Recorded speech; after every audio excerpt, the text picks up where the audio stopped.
The first 10 chapters of First Chronicles are a bit boring to us because they are just lists of names, most of the people mentioned being otherwise unknown to us, just that they are part of a family tree.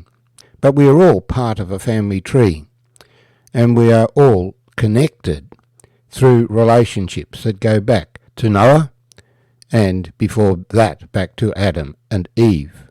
And in that relationship, every one of us is important because of our input to the future through our children, through the support that we give to our relatives if we have no children.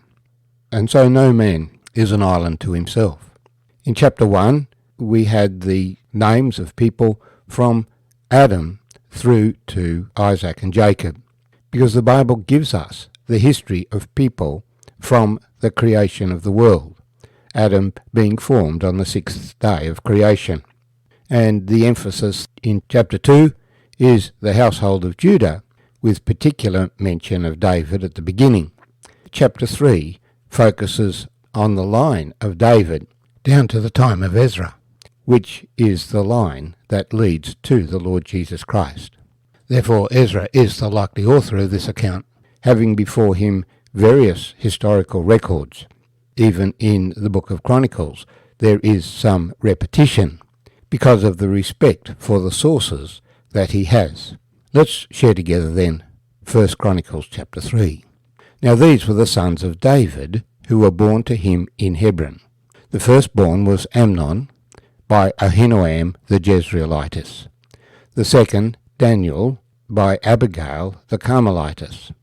The third, Absalom, the son of Maachah, the daughter of Talmai, king of Gesher. The fourth, Adonijah, the son of Haggith. The fifth, Shephatiah, by Abital. The sixth, Ithream, by his wife Eglah. These 6 were born to him in Hebron. There he reigned 7 years and 6 months, and in Jerusalem he reigned 33 years.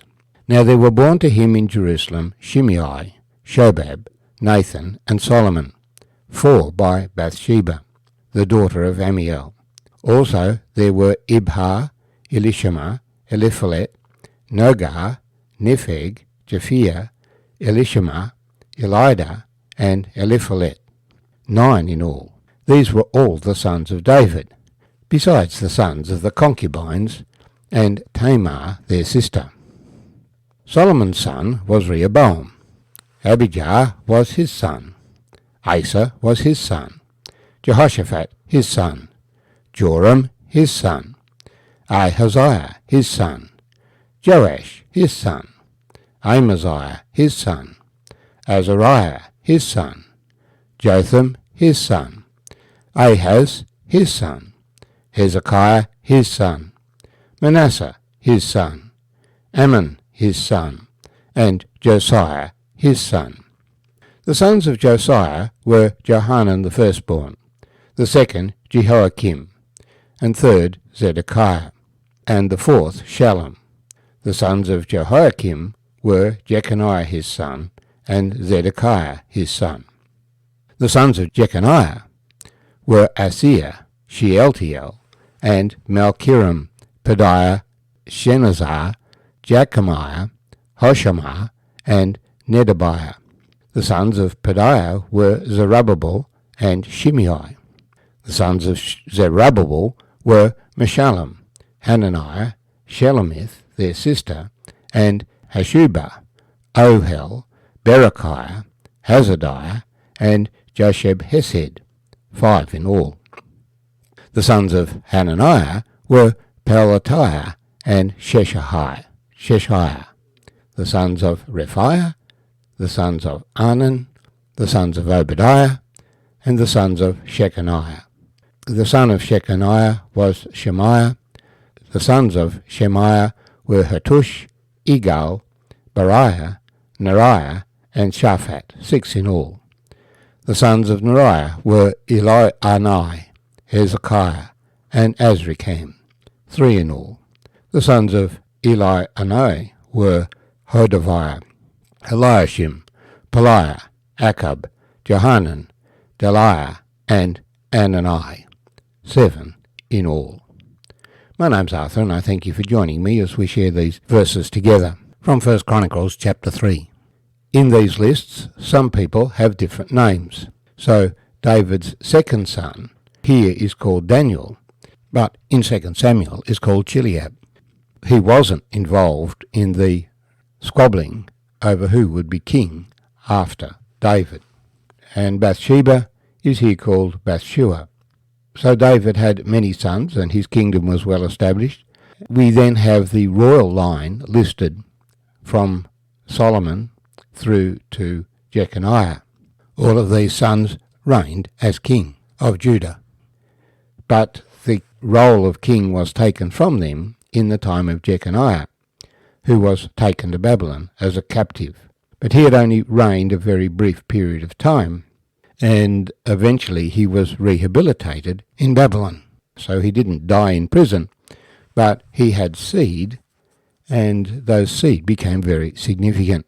We are told that his sons were Asir, Shealtiel his son, and others, including Malchiram, Pedaiah, Shenazar, Jechamiah, Hoshama, and Nebiah.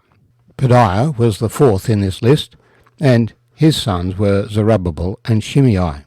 One of the intriguing puzzles in the New Testament is that we have two genealogies of Jesus, and they are common down to David, but the genealogy given by Luke then follows from David's son Nathan, while the genealogy of the kings given in Matthew goes through Solomon. And yet they share the names Shealtiel and Zerubbabel at the time of the Babylonian captivity, and then diverge again, coming back together again in Joseph. And obviously a person cannot have two fathers, but of course, yes, they can. Jesus had God as his father and Joseph as his father, the legal father with respect to the kingship, and the other, what we might say, the biological father. And so the title of kingship passed through Jeconiah and Shealtiel to Zerubbabel, who was actually governor of Judah at the beginning of the Persian period when the temple was rebuilt. But Zerubbabel is called the son of Pedaiah, who was presumably a brother or a half-brother to Shealtiel. So he was the legal son with respect to the title of the throne, but not the biological son. Now, I don't think we can absolutely prove exactly what happened in these linkages, but I'm intrigued to notice that Caesar Augustus, the great Roman emperor who followed after Julius Caesar, was in fact the adopted son of Julius Caesar. And throughout the Old Testament we have examples of close relatives providing the legal heir to someone. Here we have a hint of how apparent contradictions can be reconciled. And as we've noted, people's names are not always recorded in the same way. Many people had multiple names. Nevertheless, the whole point of this record is to lay the foundation for which Jesus would be called the Son of David and inherit the title King of the Jews by being born King of the Jews, as well as Son of God through his eternal relationship with the Father. And since this list goes on several generations into the Persian period, we know that it well fits, having been compiled by Ezra from the records that he had access to. And the fact that we have the genealogical records behind the key people of the Bible confirms that their stories are real history. They're not just fables made up from legends passed down by word of mouth, but they are accounts based on contemporary written records.